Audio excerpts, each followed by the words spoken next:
Hello दोस्तों, Aaradhya academy के YouTube channel में आप सभी का स्वागत है। दोस्तों, राजस्थान राज्य कर्मचारी चयन बोर्ड द्वारा आयोजित है पशु परीक्षण भर्ती परीक्षा 2024 के नवीनतम पाठ्यक्रम के अनुसार जो 9 सितंबर 2024 को जो संशोधित पाठ्यक्रम जारी किया गया था, उस पाठ्यक्रम के अनुसार भाग ब के लिए यानी कि पशुपालन से संबंधित है दोस्तों प्रश्नों का मॉडल पेपर है वो शुरू किया गया था, जिसमें अपने 7 मॉडल पेपर हैं वो कंप्लीट हो चुके हैं। आज अपना इसमें 8वां नंबर का मॉडल पेपर है। कुल 40 प्रश्न इसमें शामिल किए गए हैं और हुबहू आपको ऐसा ही पेपर है वो परीक्षा में देखने को मिलेगा।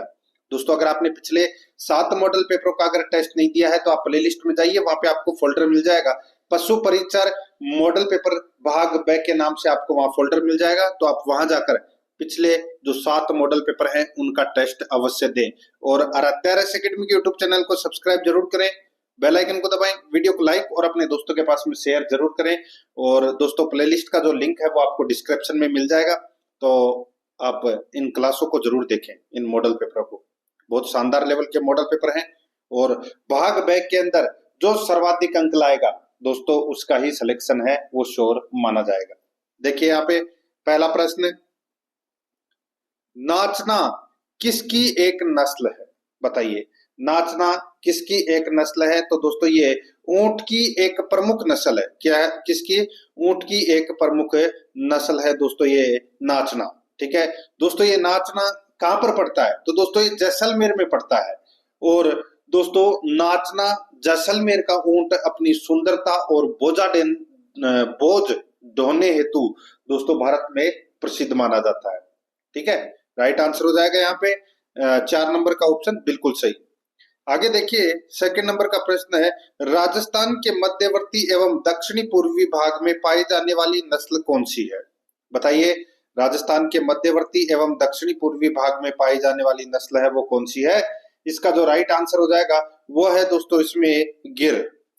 ठीक है, 2 नंबर का जो ऑप्शन है वो इसका राइट आंसर हो जाएगा। गिर है ये मध्यवर्ती और दक्षिण पूर्वी राजस्थान में ये पाई जाती है। थार पारकर आप सभी को पता है ये पश्चिमी राजस्थान में पाई जाती है। राठी है ये उत्तर पश्चिमी राजस्थान में पाई जाती है। ठीक है, कांकरेज है ये दोस्तों दक्षिणी पश्चिमी राजस्थान में पाई जाती है। यहाँ पर इस प्रश्न का जो राइट आंसर 2 नंबर ऑप्शन हो जाएगा।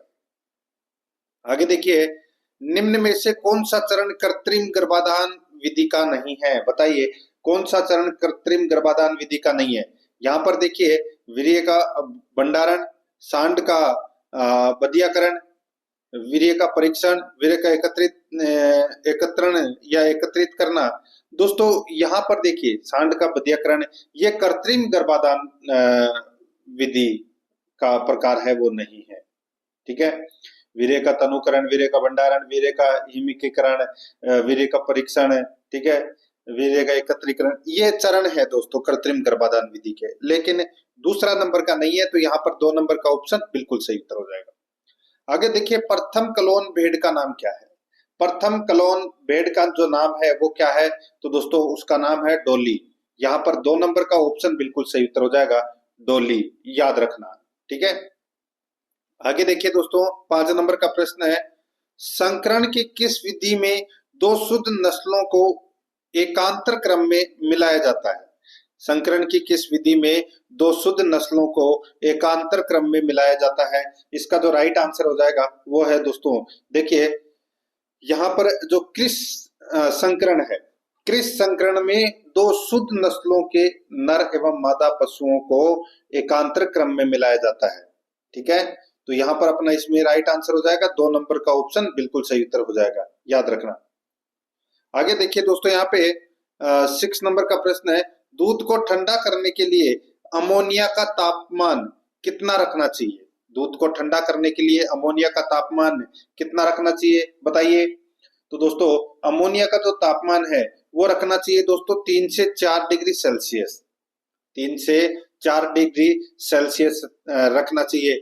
अमोनिया दूध को ठंडा करना और दोस्तों इसमें दुग्ध अवशीतन की एक वैज्ञानिक विधि है ये। ठीक है, तो दोस्तों यहाँ पर अपना इसमें 3 से 4 डिग्री अमोनिया का तापक्रम है वो रखना चाहिए दूध को ठंडा करने के लिए। तो यहाँ पर 3 नंबर ऑप्शन बिल्कुल सही। आगे देखिए, दूध के निर्जमीकरण के लिए उपयुक्त तापमान कितना होता है? बताइए। बताइए, बहुत ही अच्छा प्रश्न है। निर्जमीकरण निर्जमीकरण के लिए उपयुक्त तापमान कितना होता है दूध के लिए, बताइए। तो दोस्तों इसका जो राइट आंसर हो जाएगा वो है 200 डिग्री से 211 डिग्री फ़ारेनहाइट। तो यहाँ पर अपना इसमें राइट आंसर 2 नंबर का ऑप्शन बिल्कुल सही उत्तर हो जाएगा। निर्जमीकरण की प्रक्रिया में दूध को 200 डिग्री फ़ारेनहाइट से 211 डिग्री फ़ारेनहाइट तापमान पर 30 मिनट तक गर्म किया जाता है, जिससे दूध में जीवाणुओं की जो संख्या है वो कम हो जाती है। ठीक है। और दोस्तों निर्जमीकरण के बाद दूध को अधिक समय तक ठंडी अवस्था में सुरक्षित रखा जा सकता है, ये भी आपको इसमें याद रखना है। 2 नंबर ऑप्शन बिल्कुल सही। 8 नंबर का प्रश्न इसमें देखिए, निम्न में से किस स्थान पर केंद्रीय मुर्गी प्रजनन फार्म स्थित नहीं है, बताइए किस स्थान पर केंद्रीय मुर्गी प्रजनन फार्म स्थित नहीं है।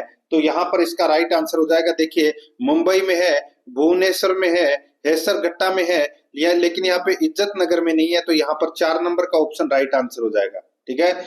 इज्जत नगर कहाँ पर है, तो ये उत्तर प्रदेश में है, और यहाँ पर केंद्रीय पक्षी अनुसंधान संस्थान स्थित है।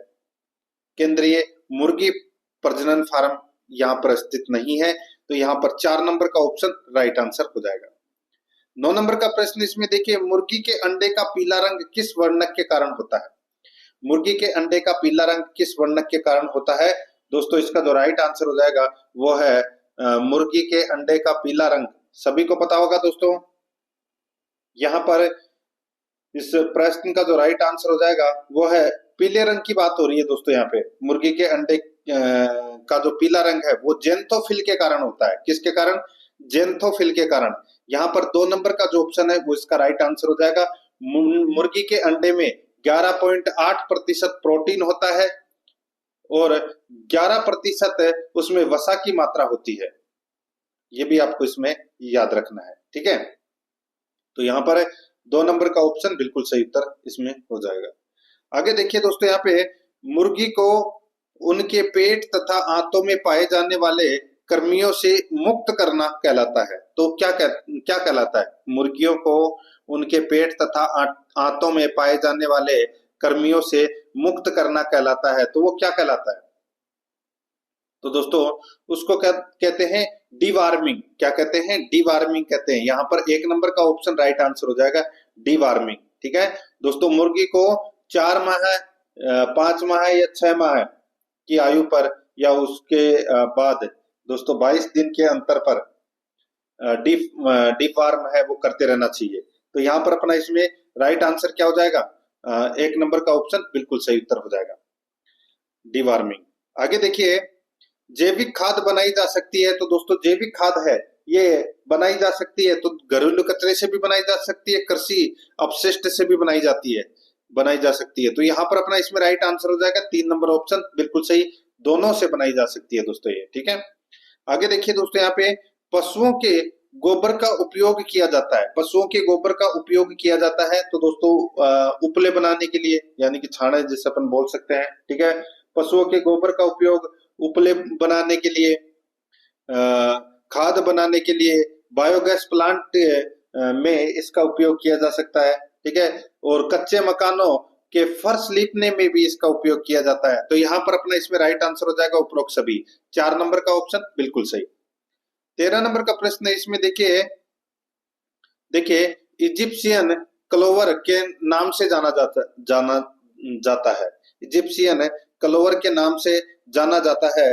तो दोस्तों इसका जो राइट आंसर हो जाएगा वो है इसमें बरसीम को इजिप्शियन क्लोवर के नाम से जाना जाता है। तो यहाँ पर अपना 2 नंबर का जो ऑप्शन है वो इसका राइट आंसर हो जाएगा। दोस्तों इसमें प्रोटीन की मात्रा 20 से 24% तक होती है, ये आपको इसमें याद रखना है। ठीक है। 2 नंबर ऑप्शन बिल्कुल सही। आगे देखिए, साइलेज बनाने के लिए सर्वोत्तम फसल कौन सी है। साइलेज बनाने के लिए सर्वोत्तम जो फसल है वो है दोस्तों ज्वार। कौन सी है, ज्वार। 4 नंबर का जो ऑप्शन है वो इसका राइट आंसर हो जाएगा, ज्वार। दोस्तों हरे चारों को साइलों में दबाकर किण्वन द्वारा संरक्षित करके जो रसीला चारा प्राप्त होता है उसे दोस्तों साइलेज कहते हैं। ठीक है। साइलेज में हरे चारे के सभी तत्व मौजूद रहते हैं। तो यहाँ पर अपना इसमें राइट आंसर हो जाएगा 4 नंबर का ऑप्शन बिल्कुल सही, ज्वार सर्वोत्तम फसल है। 15 नंबर का प्रश्न इसमें देखिए, निम्न में से किस ऋतु में चारागाह में चराई को पूर्णतः बंद किया जाना चाहिए? निम्न में से किस ऋतु में चारागाह में चराई को पूर्णतः बंद किया जाना चाहिए? दोस्तों इसका जो राइट आंसर हो जाएगा वो है इसमें कौन सा? तो दोस्तों इसका राइट आंसर हो जाएगा शीत ऋतु में। तो यहाँ पर 2 नंबर का जो ऑप्शन है वो इसका राइट आंसर हो जाएगा दोस्तों, शीत ऋतु में। दोस्तों शीत ऋतु में यानी कि दिसंबर व जनवरी माह में जब घासों में वृद्धि धीरे होती है उस समय चराई पूर्णतः बंद कर देनी चाहिए, ठीक है। क्योंकि दोस्तों देखिए चारागाह में अकार्बनिक खाद का प्रयोग लाभदायक होता है और चारागाहों में 2 से 2.5 क्विंटल हड्डी का चूरा प्रति एकड़ छिड़कना सर्वोत्तम खाद माना जाता है। तो यहाँ पर अपना इसमें राइट आंसर हो जाएगा 2 नंबर ऑप्शन सही है, शीत ऋतु में। आगे देखिए, निम्न में से कौन सी विशेषता एक बीमार पशु की नहीं है? बताइए कौन सी विशेषता बीमार पशु की नहीं है, पूछा है। दोस्तों यहाँ पर देखिए, बाल शुष्क एवं चमक रहित होना, ये बीमार पशु की विशेषता है दोस्तों, ठीक है। नाड़ी की गति सामान्य से अधिक या कम होना, ये भी दोस्तों बीमार पशु की विशेषता है। पशु के पेशाब का रंग हल्का पीला होता है, तो दोस्तों ये स्वस्थ पशु की विशेषता है। दोस्तों पशु के पेशाब का रंग हल्का पीला या पानी जैसा होना स्वस्थ पशु की विशेषता है और स्वस्थ पशु के नथुने दोस्तों कम होते हैं, ठीक है, नम होते हैं। और जनेंद्रियों में से मवाद जैसा स्राव या खून आना, ये बीमार पशु की विशेषता है। तो यहाँ पर 3 नंबर का ऑप्शन राइट आंसर हो जाएगा। ये जो पीला रंग का जो पेशाब आता है पशुओं में, ये स्वस्थ पशु की विशेषता है, ना कि एक बीमार पशु की। तो यहाँ पर अपना इसमें 3 नंबर ऑप्शन बिल्कुल सही। आगे देखिए, एक बीमार पशु की त्वचा होती है, एक बीमार पशु की त्वचा होती है, तो दोस्तों ये होती है शुष्क एवं खरदरी होती है, शुष्क एवं खुरदरी होती है दोस्तों एक बीमार पशु की त्वचा। यहाँ पर अपना इसमें राइट आंसर क्या हो जाएगा? 2 नंबर ऑप्शन बिल्कुल सही। 18 नंबर का प्रश्न इसमें देखिए, एक मादा चीचड़ एक दिन में पशु का कितना रक्त पी जाती है? बताइए, एक मादा चीचड़ एक दिन में पशु का कितना रक्त पी जाती है? तो इसका जो राइट आंसर हो जाएगा वो है दोस्तों 0.5 से 2 ml। 0.5 से 2 ml एक मादा चीचड़ एक दिन में पशु का रक्त है वो पी जाती है, 0.5 से 2 ml तक, ठीक है। तो यहाँ पर अपना इसमें राइट आंसर 2 नंबर का ऑप्शन बिल्कुल सही उत्तर हो जाएगा। दोस्तों जो भी पशुओं के शरीर पर पाई जाती है, ठीक है, और ये भी दोस्तों रक्त और लस्सी का द्रव्य चूसकर है वो उन्हें हानि पहुंचाती है। यहाँ पर इसमें 2 नंबर का ऑप्शन बिल्कुल सही। आगे देखिए, पशु की आंत में पाए जाने वाला गोल कृमि है, पशु की आंत में पाए जाने वाला गोल कृमि है, तो दोस्तों वो कौन सा है? तो वो है एस्केरिस। कौन सा है? एस्केरिस। यहाँ पर 2 नंबर का जो ऑप्शन है वो इसका बिल्कुल सही उत्तर इसमें हो जाएगा, एस्केरिस, ठीक है। ये एस्केरिस दोस्तों रोग का परजीवी है। तो यहाँ पर अपना इसमें राइट आंसर क्या हो जाएगा? 2 नंबर ऑप्शन बिल्कुल सही। नेक्स्ट आगे देखिए, 20 नंबर का प्रश्न है, राष्ट्रीय पशु रोग नियंत्रण कार्यक्रम कब शुरू किया गया था? राष्ट्रीय पशु रोग नियंत्रण कार्यक्रम कब शुरू किया गया था? दोस्तों इसका जो राइट आंसर हो जाएगा, ये सितंबर 2019 में शुरू किया गया था दोस्तों, ठीक है, सितंबर 2019 में शुरू किया गया था ये राष्ट्रीय पशु रोग नियंत्रण कार्यक्रम। तो यहाँ पर 3 नंबर का ऑप्शन बिल्कुल सही उत्तर इसमें हो जाएगा, याद रखना, ठीक है। आगे देखिए दोस्तों, यहाँ पे 21 नंबर का प्रश्न है, पशुओं के नाजुक भागों में घावों के उपचार हेतु प्रयुक्त किया जाता है। पशुओं के नाजुक भागों में घावों के उपचार हेतु प्रयुक्त किया जाता है, तो क्या प्रयुक्त किया जाता है बताइए? दोस्तों यहाँ पर देखिए, पशुओं के नाजुक भाग जैसे कि आप बोल सकते हैं आंख, कान, थन, योनि, गुदा, द्वार, ठीक है। तो यहाँ पर घावों पर उपचार हेतु दोस्तों एफ्रीफ्लेविन एक्रीफ्लेविन लोशन, एक्रीफ्लेविन लोशन, ठीक है, और दोस्तों मर्क्यूरोक्रोम, ठीक है।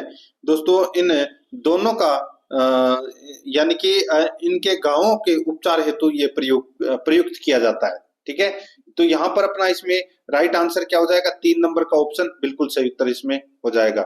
ये दवा लगानी चाहिए दोस्तों। ठीक है, एक्रीफ्लेविन लोशन और मर्क्यूरोक्रोम, ये दवा लगानी चाहिए। तो यहाँ पर अपना इसमें राइट आंसर हो जाएगा 3 नंबर का ऑप्शन बिल्कुल सही। आगे देखिए 22 नंबर का प्रश्न है, भेड़ बकरियों का प्रजनन काल होता है। भेड़ बकरियों का प्रजनन काल होता है दोस्तों, ये देखिए यहाँ पे मैं आपको बताऊं तो दोस्तों, भेड़ बकरियों का जो प्रजनन काल है वो दोस्तों मई है, मई माह है। ठीक है, तो यहाँ पर 2 नंबर का ऑप्शन राइट आंसर हो जाएगा। और नवंबर माह में इनका प्रसव काल होता है, ये भी आपको याद रखना है। तो यहाँ पर 2 नंबर ऑप्शन बिल्कुल सही। आगे देखिए, भेड़ के शरीर की ऊन कतरने की क्रिया क्या कहलाती है। भेड़ के शरीर की ऊन कतरने की क्रिया है वो क्या कहलाती है। तो दोस्तों, ऊन कतरने यानी कि बाल उतारने की जो क्रिया है उसको शियरिंग बोलते हैं। क्या बोलते हैं, शियरिंग। यहाँ पर 4 नंबर का ऑप्शन राइट आंसर हो जाएगा, शियरिंग, याद रखना। आगे देखिए दोस्तों, यहाँ पे 24 नंबर का प्रश्न है, भारत में सर्वाधिक मांस उत्पादक राज्य है। भारत में सर्वाधिक मांस उत्पादक राज्य है तो वो कौन सा है, तो वो है दोस्तों उत्तर प्रदेश। सर्वाधिक उत्तर प्रदेश है पहले नंबर पर। तो यहाँ पर अपना इसमें 2 नंबर का ऑप्शन राइट आंसर हो जाएगा। उसके बाद में पश्चिम बंगाल का नंबर आता है, फिर महाराष्ट्र का। ठीक है, तो यहाँ पे यूपी 2 नंबर ऑप्शन सही। आगे देखिए, देसी गायों में सबसे लंबा दुग्ध उत्पादन काल किस नस्ल का होता है। दोस्तों यहाँ पर देखिए मैं आपको बताऊं, इसमें देसी गायों में सबसे लंबा दुग्ध उत्पादन काल किस नस्ल का होता है, तो वो होता है दोस्तों गिर का। किसका होता है, गिर का। तो यहाँ पर 2 नंबर का ऑप्शन राइट आंसर हो जाएगा। दोस्तों इसमें प्रति ब्यात 1500 से दोस्तों 1800 लीटर दूध देती है दोस्तों, ये प्रति ब्यात में। ठीक है, और इसके दूध में दोस्तों जो वसा की मात्रा होती है, यानी कि गिर गाय के दूध में वसा की मात्रा है वो दोस्तों 4.5% होती है। ये भी याद रखना है। 2 नंबर ऑप्शन बिल्कुल सही। आगे देखिए 26 नंबर का प्रश्न है, भेड़ के कौन से बाल ऊन बनाने के लिए फाइबर प्रदान करते हैं। भेड़ के कौन से बाल ऊन बनाने के लिए फाइबर प्रदान करते हैं, तो दोस्तों इसका राइट आंसर हो जाएगा। देखिए भेड़ के बाल 2 प्रकार के होते हैं, एक दाढ़ी के बाल और एक त्वचा के बाल। ठीक है, और त्वचा के बाल ऊन बनाने के लिए फाइबर प्रदान करते हैं। तो यहाँ पर अपना इसमें राइट आंसर हो जाएगा त्वचा के बाल। 2 नंबर ऑप्शन बिल्कुल सही। आगे देखिए 27 नंबर का प्रश्न है, वर्मी कंपोस्ट तैयार करने के लिए कार्बनिक अपशिष्ट में गोबर की मात्रा न्यूनतम कितनी होनी चाहिए। वर्मी कंपोस्ट तैयार करने के लिए कार्बनिक अपशिष्ट में गोबर की मात्रा न्यूनतम कितनी होनी चाहिए, तो दोस्तों गोबर की मात्रा न्यूनतम कितनी होनी चाहिए, तो इसमें राइट आंसर हो जाएगा 20% होनी चाहिए दोस्तों। ठीक है, यहाँ पर 3 नंबर का ऑप्शन बिल्कुल सही उत्तर इसमें हो जाएगा, ये आपको इसमें याद रखना है। ठीक है, आगे देखिए दोस्तों, यहाँ पे 28 नंबर का प्रश्न है, क्रिकेट बॉल उद्योग में किस मवेशी के चमड़े का उपयोग किया जाता है। बहुत ही अच्छा प्रश्न है, बताइए क्रिकेट बॉल उद्योग में किस मवेशी के चमड़े का उपयोग किया जाता है। इसका जो राइट आंसर हो जाएगा मित्रों वो है गाय के चमड़े का दोस्तों उपयोग किया जाता है। यहाँ पर 4 नंबर का ऑप्शन बिल्कुल सही उत्तर हो जाएगा। आप सभी को पता है चमड़े का जो उपयोग है वो जूते, कपड़े, बेल्ट, खेल उपकरण, ये चीजें बनाई जाती है। ठीक है, तो यहाँ पर अपना इसमें गाय इसका राइट आंसर हो जाएगा। 4 नंबर ऑप्शन बिल्कुल सही। आगे देखिए, निम्न में से किस प्रकार के दांत को कपोल दांत के नाम से जाना जाता है। तो कपोल दांत के नाम से दोस्तों देखिए चर्वण और अग्र चर्वण दांत, इन दोनों को दोस्तों कपोल दांत के नाम से जाना जाता है। तो यहाँ पर 3 नंबर का ऑप्शन राइट आंसर हो जाएगा, 1 व 2 दोनों। 30 नंबर का प्रश्न इसमें देखिए, यदि पशु के सींगों पर छल्लों की संख्या 2 है तो पशु की उम्र है। बताइए, यदि पशु के सींगों पर छल्लों की संख्या 2 है तो पशु की उम्र है, तो दोस्तों इसका राइट आंसर हो जाएगा वो है, देखिए पशु के सींग में छल्ले 3 वर्ष की आयु पर बनना प्रारंभ होते हैं। ठीक है, उसके बाद प्रति वर्ष 1 छल्ला बनता है। तो यहाँ पर अपना इसमें राइट आंसर क्या हो जाएगा भाई, इसका जो सही उत्तर हो जाएगा वो है दोस्तों इसमें छल्लों की संख्या कितनी है? 2। ठीक है, तो दोस्तों 3 वर्ष की आयु पर वो बनना प्रारंभ होता है। ठीक है, तो एक 3 में और एक चौथे में बन जाएगा। तो यहाँ पर 4 वर्ष इसका राइट आंसर हो जाएगा। 3 नंबर का जो ऑप्शन है वो इसका बिल्कुल सही उत्तर इसमें हो जाएगा। आगे देखिए, निम्न में से सर्वाधिक प्लास्टिक कचरा उत्पादन करने वाला महानगर कौन सा है? तो दोस्तों वो महानगर है तो वो है दोस्तों दिल्ली। तो यहाँ पर 4 नंबर का जो ऑप्शन है वो इसका बिल्कुल सही उत्तर इसमें हो जाएगा। दोस्तों आराध्या एकेडमी के यूट्यूब चैनल को अगर आपने अभी तक सब्सक्राइब नहीं किया तो सब्सक्राइब जरूर करें, बेल आइकन को दबाएं ताकि नोटिफिकेशन है वो आपके पास में निरंतर पहुंचते रहे। और वीडियो को लाइक नहीं किया तो एक बार सभी के सभी मित्र हैं वो क्लास को जरूर लाइक करें और अपने दोस्तों के पास में शेयर जरूर करें। व्हाट्सएप फेसबुक ग्रुप पे लिंक को जरूर शेयर करना है आपको सभी मित्रों को। बहुत अच्छी क्लास आपको ये बिल्कुल निःशुल्क देखने को मिल रही है, तो दोस्तों इसका ज्यादा से ज्यादा आपको फायदा उठाना है। आगे देखिए, मुख्यमंत्री कामधेनु पशु बीमा योजना का प्रारंभ कब किया गया? दोस्तों इस प्रश्न का जो राइट आंसर उत्तर हो जाएगा मुख्यमंत्री कामधेनु बीमा योजना का जो प्रारंभ है वो दोस्तों 6 सितंबर 2023 को गुलाबपुरा से प्रारंभ किया गया था। तो यहाँ पर अपना इसमें राइट आंसर 6 सितंबर 2023 को। 3 नंबर का जो ऑप्शन है वो इसका बिल्कुल सही उत्तर इसमें हो जाएगा। आगे देखिए 33 नंबर का प्रश्न है, राजस्थान के कुल पशुधन में सर्वाधिक संख्या है। राजस्थान के कुल पशुधन में सर्वाधिक संख्या है तो दोस्तों इसका जो राइट आंसर हो जाएगा सर्वाधिक संख्या है तो किसकी है? तो दोस्तों सर्वाधिक संख्या बकरियों की है। ठीक है, तो यहाँ पर अपना इसमें 2 नंबर का ऑप्शन राइट आंसर हो जाएगा, बकरियों की है दोस्तों सर्वाधिक संख्या, उसके बाद में गाय की है। आगे देखिए दोस्तों, यहाँ पे राजस्थान में सर्वाधिक ऊंट किस जिले में पाए जाते हैं? सर्वाधिक ऊंट है वो किस जिले में पाए जाते हैं? तो दोस्तों यहाँ पर जैसलमेर में सर्वाधिक ऊंट पाए जाते हैं। राइट आंसर हो जाएगा यहाँ पे 1 नंबर ऑप्शन बिल्कुल सही उत्तर हो जाएगा। आगे देखिए दोस्तों, राज्य में प्रथम पशुगणना कब की गई? यानी कि राजस्थान में प्रथम पशुगणना दोस्तों कब की गई? तो दोस्तों इसका जो राइट आंसर हो जाएगा, देखिए भारत में सर्वप्रथम पशुगणना 1919 से 1920 में की गई थी और स्वतंत्रता प्राप्ति के बाद में, स्वतंत्रता दोस्तों प्राप्ति के बाद में, इसमें राज्य नहीं, इसमें दोस्तों आप कर लेना भारत में। ठीक है, भारत में जो पशुगणना है वो सर्वप्रथम कब की गई थी? तो दोस्तों भारत में सर्वप्रथम पशुगणना है वो 1920 में की गई थी। ठीक है, यहाँ पर 3 नंबर का ऑप्शन राइट आंसर। और स्वतंत्रता प्राप्ति के बाद में दोस्तों भारत में प्रथम पशुगणना है वो 1951 में की गई थी। ठीक है, तो यहाँ पर अपना इसमें 3 नंबर का ऑप्शन बिल्कुल सही। आगे देखिए, गौशाला में गोवंश के ब्रुसेलोसिस से बचाव के लिए आयु में वैक्सीन लगवाना प्रयुक्त रहता है।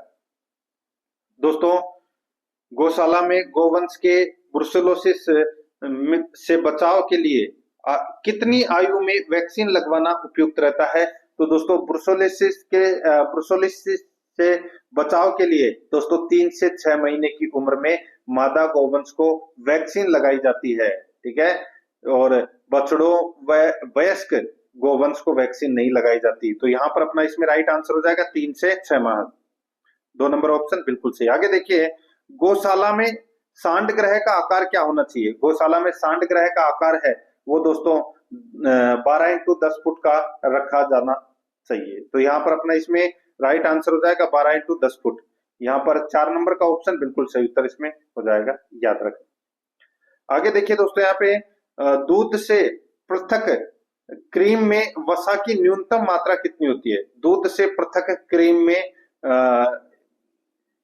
वसा की न्यूनतम मात्रा है वो कितनी होती है? तो दोस्तों इसका जो राइट आंसर हो जाएगा वो है इसमें 20%। तो यहाँ पर दोस्तों इसका राइट आंसर 1 नंबर ऑप्शन हो जाएगा। पतली क्रीम में दोस्तों 20 से 25% वसा मिलेगी, मध्यम क्रीम के अंदर 25 से 45% वसा मिलेगी और गाढ़ी क्रीम के अंदर दोस्तों 45% से अधिक वसा है वो मिलेगी। तो यहाँ पर अपना इसमें इसका राइट आंसर क्या हो जाएगा? 1 नंबर ऑप्शन बिल्कुल सही। आगे देखिए, राष्ट्रीय कृत्रिम गर्भाधान कार्यक्रम में राज्य के कितने जिले शामिल है?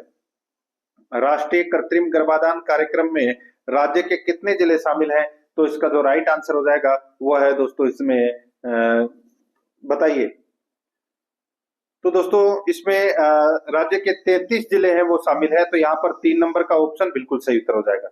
आगे देखिए, घातक संक्रामक रोगों की कारगर रूप से रोकथाम के लिए राजस्थान में राज्य स्तरीय पशु रोग निदान केंद्र कहाँ स्थापित किया गया?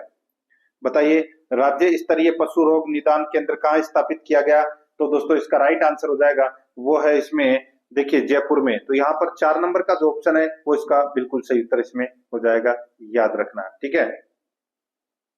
तो दोस्तों इसी के साथ मैंने आपको ये पशु परिचर भाग ब के लिए मॉडल पेपर संख्या 8 है वो कंप्लीट करवा दी है। अगर आपने पिछले नहीं देखे हैं तो आपको डिस्क्रिप्शन में लिंक मिल जाएगा, और प्ले लिस्ट में जाओगे तो वहां पे आपको एक फोल्डर मिल जाएगा, पशु परिचर भाग ब मॉडल पेपर के नाम से आपको वहां फोल्डर मिलेगा। तो आप वहां जाकर क्लासेस जरूर देखें, और आराध्या RS एकेडमी के यूट्यूब चैनल को सब्सक्राइब जरूर करें, बेल आइकन को दबाएं, वीडियो को लाइक है और अपने दोस्तों के पास में शेयर जरूर करें। मिलते हैं दोस्तों नेक्स्ट क्लास में। जय हिंद, जय भारत।